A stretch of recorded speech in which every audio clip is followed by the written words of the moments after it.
Naushad সিদ্দিকীকে counter করার জন্যই পীর সাহেবদের বাড়ি থেকে আবার কোনো এক সন্তানকে তুলে নিয়ে এসেছেন বিজেপির হাতকে শক্ত করার জন্য। বাংলার মুখ্যমন্ত্রী মমতা বন্দ্যোপাধ্যায়ের হাতকে মজবুত করার জন্য, অভিষেক বন্দ্যোপাধ্যায়ের হাতকে মজবুত করার জন্য আজকের আমি কাসেম সিদ্দিকী এই পার্টিতে আমি এসেছি। কয়েকদিন আগে একজন মুসলমান দাড়িওয়ালা টুপিওয়ালা ফুরফুরা শরীফের পীরজাদা তাকে এত বড় উচ্চ জায়গায় পৌঁছে দিলেন, মানে কি?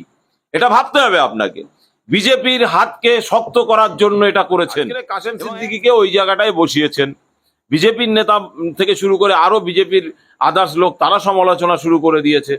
কেন একটা শ্রেণীর রাজনৈতিক দলের লিডার, সে তো তার দলেরই লিডার, তারা বক্তব্য দিচ্ছে যে ও ক খ কিছুই জানে না, তাকে ওই জায়গায় বসিয়ে। মালদায় তৃণমূল কংগ্রেসের কাউন্সিলরের ঘনিষ্ঠদের পক্ষে অভিযোগ, তারা দোকানে গিয়ে তোলার অভিযোগ এবং বাড়ি বাড়ি গিয়ে মা বোনেদের ধর্ষণের অভিযোগ। এইটা তো নতুন কিছু নয়। তৃণমূলের জামানায় তৃণমূলের আশ্রিত দুষ্কৃতী তারা বোম বন্দুক পিস্তল নিয়ে শুধু দোকানে কেন, দোকানে যাবে, শপিং মলে যাবে, হোটেলে যাবে, বিভিন্ন বিজনেসম্যানদের কাছে যাবে, কোনো বাড়িতে যদি ভালো মেয়ে থাকে সেখানে যাবে। এদের তো এটাই কাজ। এটা ছাড়া এদের তো দ্বিতীয় কোনো কাজ নেই। এরা তোলা আজকে দেখুন এই রাজ্যের ভালো শিল্প নেই কেন? অতএব এই রাজ্যের শিল্পপতিরাও তারা আস্তে আস্তে তাদের নিজেদের শিল্পটাকে বন্ধ করে দিচ্ছে। কেন? সব তো তোলার কারবার, আর নামটাই তো তোলামূল। অতএব এরা তো তোলার কাজটা তো করবে। কেন? তোলার কাজটা না করলে তো এদের নামটা পরিবর্তন হয়ে যেত, পাল্টে যেত। আজকের এই রাজ্যের শাসকের আশ্রিত যত দুষ্কৃতী আছে, গ্রামে গ্রামে গাঁজার ঠেক বসে গেছে। চায়ের দোকানে গাঁজা পাওয়া যায়, এই জায়গা তৈরি হয়ে গেছে। চায়ের দোকানে মদ পাওয়া যায়, এই জায়গা তৈরি হয়ে গেছে। আর দিদিমণির রাজ্যে 10 টাকা মদের পাউঞ্চ এবং অঢেল ভাবে লাইসেন্স এই দিদিমণির আমলে হচ্ছে। অতএব আর কিছুদিন পরে হয়তো দিদিমণির এই বাচাল ছেলেগুলো এরাই হয়তো ময়দানে নামবে, নেমে বলা শুরু করবে যে রেশনেও মদের দিতে হবে। হয়তো এই সিস্টেম চলে আসবে আগামী দিন। কারণ এই রাজ্য সরকার শিল্পটাকে সম্পূর্ণ বন্ধ করে দিয়ে মদের ব্যবসার দিকে বেশি বেশি করে ধাবিত হচ্ছে। এটা তো ক্লিয়ার।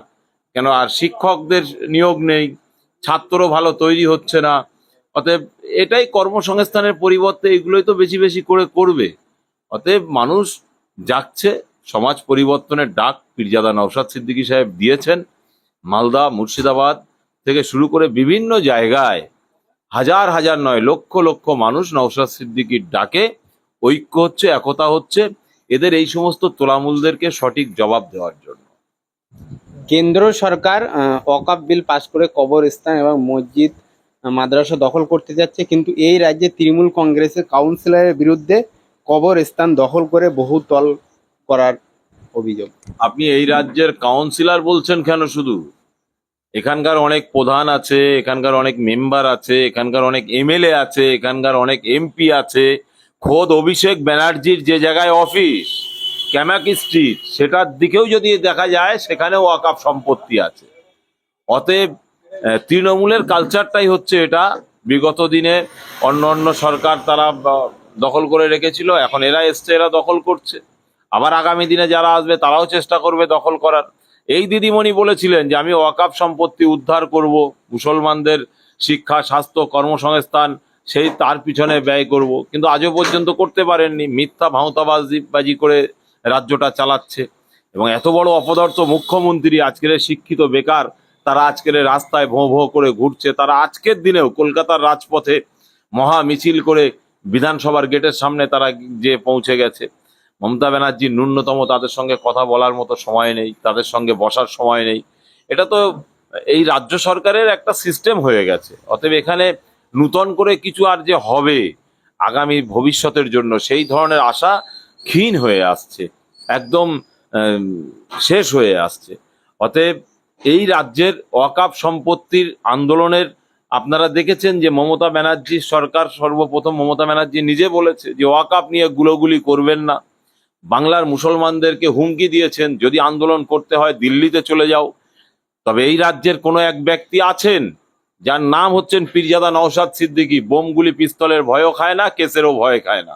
তিনি বাপের বেটা, আন্দোলন করছেন। যেদিন বলেছেন সেদিন থেকে তো আন্দোলন করছেন এবং তার আগে থেকে আন্দোলন করছেন, কোর্টেও মামলা লড়ছেন এবং ময়দানে রাস্তায় ওয়াকফ সম্পত্তি বাঁচানোর শুধু নয়, ভারতবর্ষের সংবিধানকে বাঁচানোর স্বার্থে, ওয়াকফ সম্পত্তি বাঁচানোর স্বার্থে, দেশ বাঁচানোর স্বার্থে লড়াই সংগ্রাম একমাত্র বিধায়ক নওশাদ সিদ্দিকী এবং তার দলের লোকজন তারা অটোমেটিক রাস্তায় আছেন।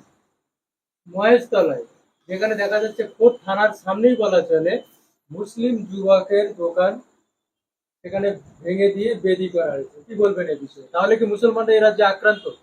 দেখুন, উত্তরপ্রদেশে এর আগে দেখেছি, আর এই রাজ্যের দিদিমণি তো কথায় কথায় উত্তরপ্রদেশ দেখায়, গুজরাট দেখায়, মিরাট দেখায়, বোম্বাই দেখায়, দিল্লি দেখায়, কিন্তু আমরা এই রাজ্যে এটা তো শুরু হয়ে গেছে, এটা তো অনেক আগে থেকেই হয়েছে। আর এটা সম্পূর্ণ রাজনৈতিক কারবারিদের জন্য এটা হয়েছে। এখানে বিজেপি শাসিত নয়, কিন্তু তৃণমূল শাসিত, কিন্তু তৃণমূলের বকলমে যে বিজেপি সেটা প্রমাণ হয়ে গেছে। কেন, থানা থেকে ঢিল ছোঁড়া দূরত্বে সেই জায়গায় যদি থানা মনে করতো তাহলে মুহূর্তের মধ্যে সেই জায়গাটাকে পরিষ্কার করে দিতে পারত। অত বড় দাঙ্গার জায়গা, অত বড় মারামারির জায়গা, অত বড় অশান্তির জায়গা আর হতো না। ওই জায়গাটায় পুলিশ সঠিক টাইমে সঠিক কাজটা করতে পারেননি। এই রাজ্যের প্রশাসন ব্যর্থ, এই রাজ্যের মাননীয় পুলিশ মন্ত্রী মমতা ব্যানার্জি তিনি ব্যর্থ, এটা প্রমাণ হয়ে গেল। এবং মমতা ব্যানার্জি তার প্রশাসন ইচ্ছা করে এটা করিয়েছেন, তার প্রমাণ হচ্ছে এটাই, যাতে এটা হবে শুভেন্দু অধিকারী পথে নামবে, আন্দোলনে নামবে, শুভেন্দুর জায়গাটা সুন্দর তৈরি হবে। এটা প্ল্যান, রাজনৈতিক কারবারিদের এটা একটা চক্রান্ত। বাংলার মানুষকে বলবো, আপনারা সজাগ থাকুন। আপনারও দোকানের সামনে কখন হয়তো তুলসীর গাছ যেয়ে বসে যেতে পারে, আপনার দোকানের সামনে হয়তো তুলসীর একটা টব যেয়ে বসে যেতে পারে। সেজন্য বাংলার প্রত্যেকটা মানুষকে বলবো, আপনারাও সজাগ থাকুন। কেন, বলা যাচ্ছে না কখন কোন টাইমে দিদি এবং এই যে মানে শুভেন্দু অধিকারী এদের সেটিং এ কখন কোন জায়গায় কিভাবে দাঙ্গা লাগিয়ে দেবে বাংলার মানুষ টের পাবে না। আর সেই প্ল্যান মাফিক এই রাজ্য চলছে। কেন, এরা তো পরিষ্কার আরএসএস এর হাতে এরা বিক্রি। অতএব আরএসএস এদেরকে দুটো দলকেই পরিচালনা করছে। মোহন ভাগবতের ইশারা ইঙ্গিতে এই রাজ্যটা বিজেপির হাতে তুলে দিতে হবে, তার একটা প্ল্যান। আপনারা দেখলেন না, গত কয়েকদিন আগে একজন মুসলমান দাড়িওয়ালা টুপিওয়ালা ফুরফুরা শরীফের পীরজাদা, তাকে এত বড় উচ্চ জায়গায় পৌঁছে দিলেন, মানে কি? এটা ভাবতে হবে আপনাকে। বিজেপির হাতকে শক্ত করার জন্য এটা করেছেন এবং এক শ্রেণীর বিজেপির দলের নেতা মন্ত্রী, বিজেপির দলের কর্মী সমর্থক, তারা এই দলটাকে যাতে আরো বেশি বেশি করে বলে। বিগত দিনে শুভেন্দু অধিকারী বলতেন না যে মমতা ব্যানার্জি না বলে কি বলতেন, মমতাজ বেগম, এই ধরনের ভাষাগুলো বলতেন।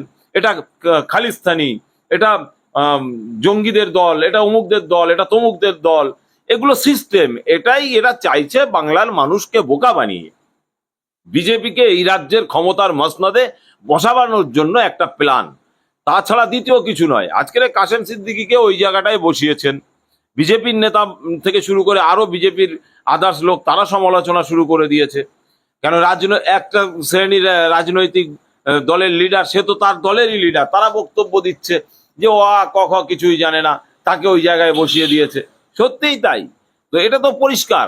এবং বিজেপি বলুন আর তৃণমূল বলুন, বাংলার একমাত্র বিধায়ক পীরজাদা নওশাদ সিদ্দিকীর ভয় পেয়েছেন, মমতা ব্যানার্জি ভয় পেয়েছেন, অভিষেক ব্যানার্জি ভয় পেয়েছেন এবং বিজেপির শুভেন্দু অধিকারীও ভয় পেয়েছেন। যার কারণেই নওশাদ সিদ্দিকীকে কাউন্টার করার জন্যই পীর সাহেবদের বাড়ি থেকে আবার কোনো এক সন্তানকে তুলে নিয়ে এসেছেন বিজেপির হাতকে শক্ত করার জন্য।